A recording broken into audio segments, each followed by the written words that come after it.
نماز میں دل لگانے کا طریقہ کیا ہے؟ جب بھی ہم نماز پڑھنا شروع کر دیتے ہیں کچھ نہ کچھ خیالات آنا شروع ہو جاتے ہیں.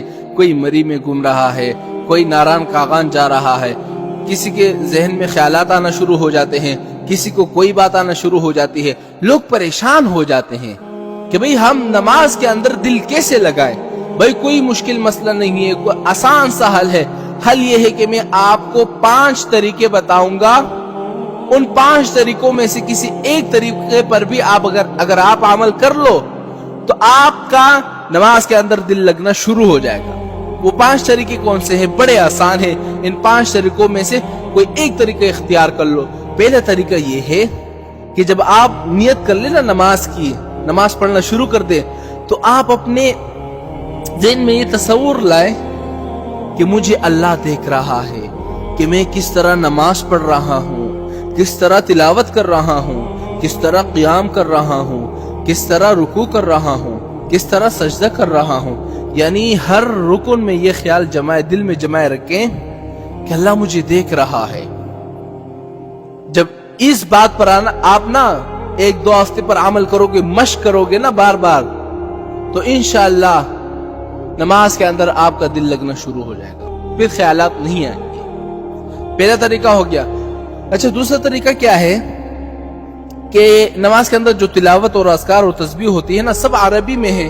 ہاں، پوری نماز عربی میں ہے، لیکن ان کا جو اردو ترجمہ ہے نا، اس کی طرف آپ غور رکھیں. جو پڑھے لکھے لوگ ہیں وہ تو یہ کر سکتے ہیں. الحمدللہ رب العالمین، تمام تعریفیں اس اللہ کے لیے ہے جو 2 جہاں کا رب ہے. الرحمن الرحیم، جو رحمان الرحیم ہے. مالک یوم الدین، جو تمام جہانوں کا مالک ہے. اور سبحان ربی العظیم، سبحان ربی الاعلی. ان الفاظ کی طرف غور رکھیں. جب غور کرے گا تو اس کو بات سمجھ میں آئے گی، تو اس کا دل لگنا نماز کے اندر شروع ہو جائے گا. 2 طریقے ہو گئے. اچھا، تیسرا طریقہ یہ ہے جو بڑا آسان ہے اور اکثر لوگ اسی تیسری بات کو فالو کرتے ہیں. اچھا، تیسرا طریقہ یہ ہے کہ نماز کے اندر جو تلاوت، اذکار اور تسبیح کے الفاظ ہوتے ہیں نا، ان الفاظ کی طرف دھیان رکھو.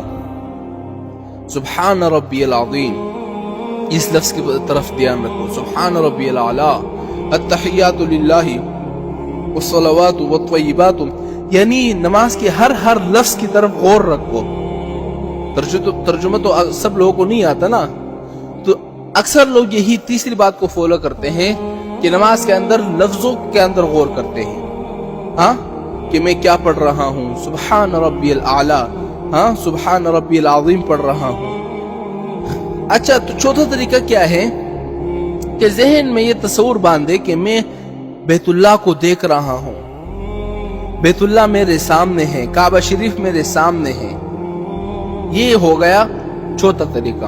اچھا، 5واں طریقہ یہ ہے کہ نماز کے اندر جتنے ارکان ہیں وہ سوچ کر ادا کرے. کیسے؟ مثال کے طور پر نیت باندھنے کے بعد یہ سوچے اب میں قیام کر رہا ہوں، اب میں رکوع کر رہا ہوں، اب میں سجدہ کر رہا ہوں، اب میں سلام پھیر رہا ہوں، اب میں تشہد میں بیٹھا ہوا ہوں. جب ان چیزوں کی طرف آپ کا سوچ جائے گا، انشاءاللہ چند دنوں کے بعد آپ کا نماز میں دل لگنا شروع ہو جائے گا. اور میری ایک بات یاد رکھنا، یہ 1-2 دن میں آپ کا کام نہیں ہوگا، 3-4 دن میں نہیں ہوگا، بلکہ مشق کرنے سے آئے گا. کئی دفعہ آپ کرو گے نا، 1-2 ہفتوں تک کرو گے تو انشاءاللہ نماز کے اندر آپ کا دل لگتا جائے گا، پھر یہ خیالات نہیں آئیں گے.